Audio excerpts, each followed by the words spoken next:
اعوذ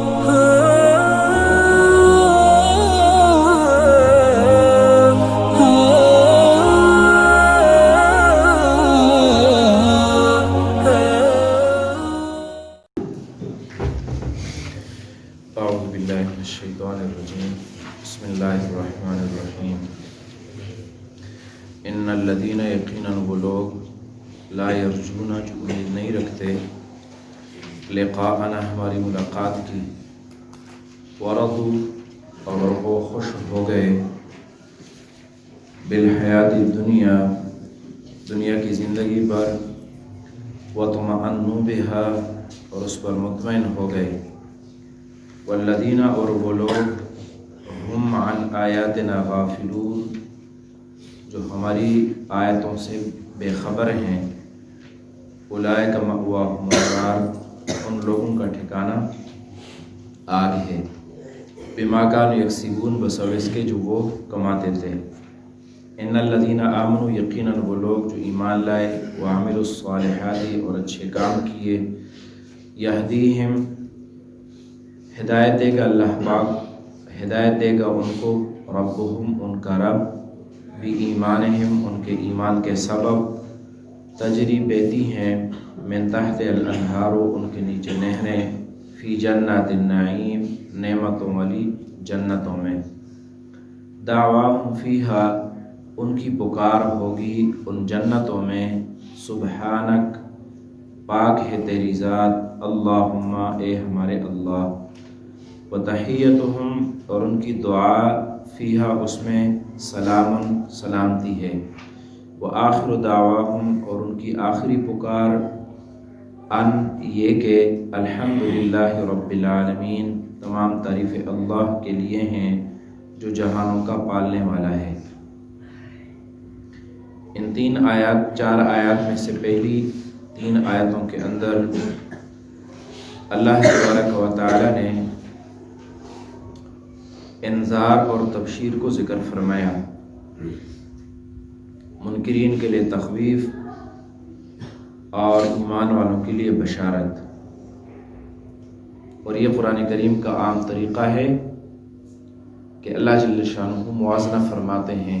ایمان اور کفر کا جنت اور جہنم کا نعمتوں اور عذابات کا اس کو ترغیب اور ترہیب کہتے ہیں کہ اللہ جل شانہ کے عذاب سے آدمی ڈرے اور اللہ پاک کی رحمت اللہ پاک کی رضامندی کی امید پیدا ہو اور ایمان خوف اور رجا کے درمیان ہے کہ آدمی کے دل میں اللہ پاک کا خوف بھی ہو اور آدمی کے دل میں اللہ جل شانہ سے امید بھی ہو بخشش کی رحمت کی تو یہ کامل ایمان ہے اگر صرف خوف آ جائے امید نہ ہو مایوسی پیدا ہو تو پھر بھی ایمان باقی نہیں رہتا اور اگر اتنا اطمینان اور بے خوفی ہو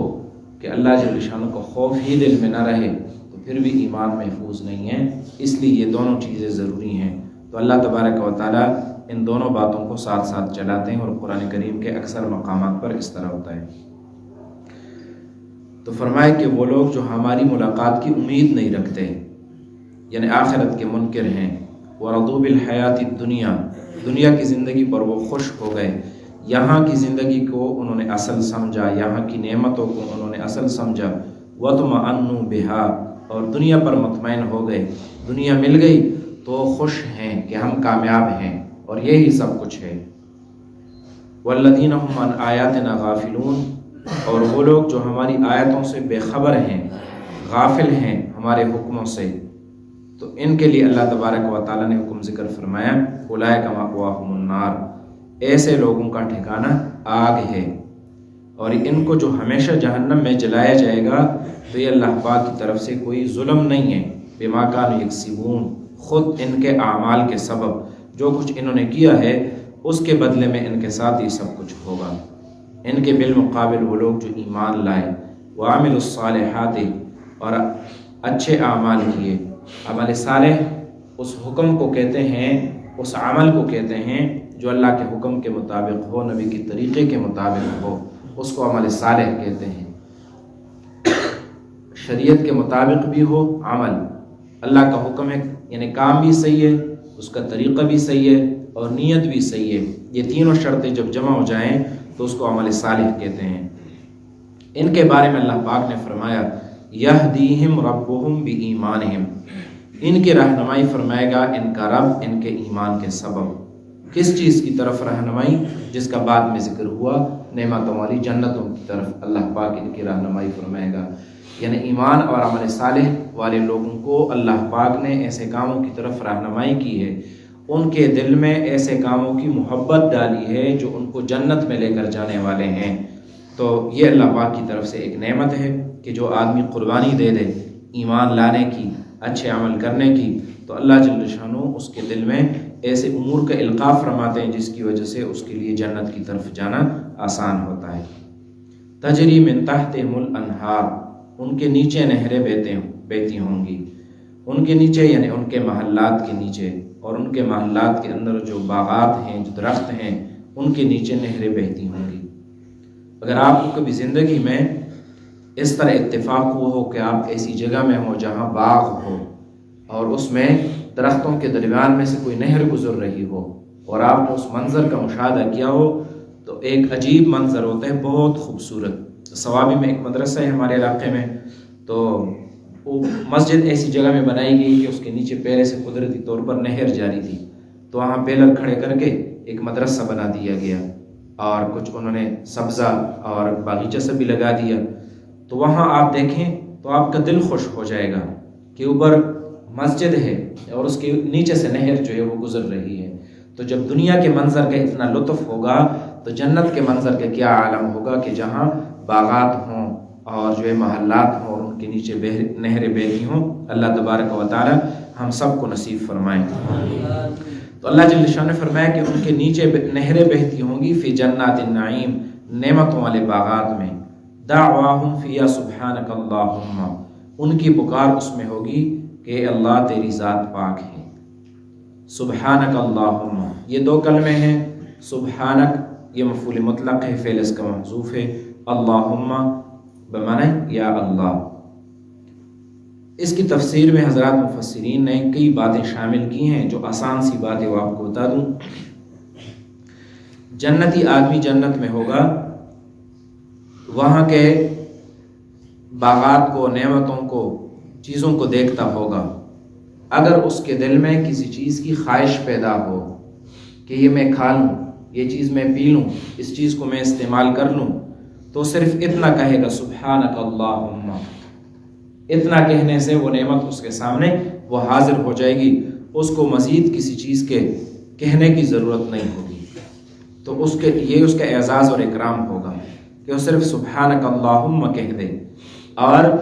اس پر خوشی کا، تعجب کا اظہار کر لے۔ دنیا میں ہم کسی چیز کو دیکھتے ہیں، کوئی خوبصورت چیز ہوتی ہے تو ہم کہتے ہیں سبحان اللہ، تو سبحان اللہ کے ساتھ ثواب تو مل جاتا ہے لیکن وہ چیز تو نہیں ملتی، وہ تو کسی کی ہوتی ہے یا جو ہے ایسی ہو جس کو ہم حاصل نہ کر سکیں، صرف خوش ہو کر اس پر سبحان اللہ کہتے ہیں۔ لیکن جنت میں ایسا نہیں ہوگا، وہاں سبحانک اللہم کہنے کے ساتھ وہ چیز وہ حاصل ہو جائے گی۔ تو کتنا اللہ تبارک و تعالی جنتیوں کا جو ہے اس میں لحاظ رکھتے ہیں، یہ ان کا اعزاز اور اکرام ہے کہ ان کو زیادہ کچھ کہنے کی ضرورت نہیں ہوگی۔ اور دنیا میں بھی جو میزبان ہو، جس کے پاس کوئی مہمان آیا ہو، اگر مہمان آدمی صرف کسی چیز پر تعجب کا اظہار کرے اور کسی چیز کی پسندیدگی کا اظہار کرے تو پھر میزبان اس بات کی کوشش کرتا ہے کہ مہمان کے لیے اس چیز کو پورا کر دے۔ اور جنت وہ تو اللہ تبارک و تعالی نے ایمان والے لوگوں کے لیے مہمان نوازی کی جگہ رکھی ہوئی ہے۔ تو اللہ پاک ایک عظیم میزبان ہیں اور جنتی لوگ اللہ پاک کے مہمان ہوں گے۔ تو جنتی آدمی کی کسی چیز پر نگاہ پڑے گی اور صرف سبحانک اللہم بھی کہے گا تو اللہ تبارک و تعالی اس چیز کو حاضر کر دیں گے۔ وَتَحِيَّتُهُمْ فِيهَا سَلَام، اور اس کی دعا اس میں سلام ہوگی۔ ایک دوسرے سے جنتی ملیں گے تو ایک دوسرے کو السلام علیکم کہیں گے، فرشتے ان کی خدمت میں حاضر ہوں گے تو السلام علیکم کہیں گے۔ اللہ تبارک و تعالیٰ کا دیدار ہوگا تو سلام قولا من رب الرحیم، اللہ پاک کی طرف سے بھی سلام ہوگا۔ تو ہر طرف سے سلام سلام، یہ جنتیوں کی دعا ہوگی اور یہ خوشی کی ایک علامت ہے۔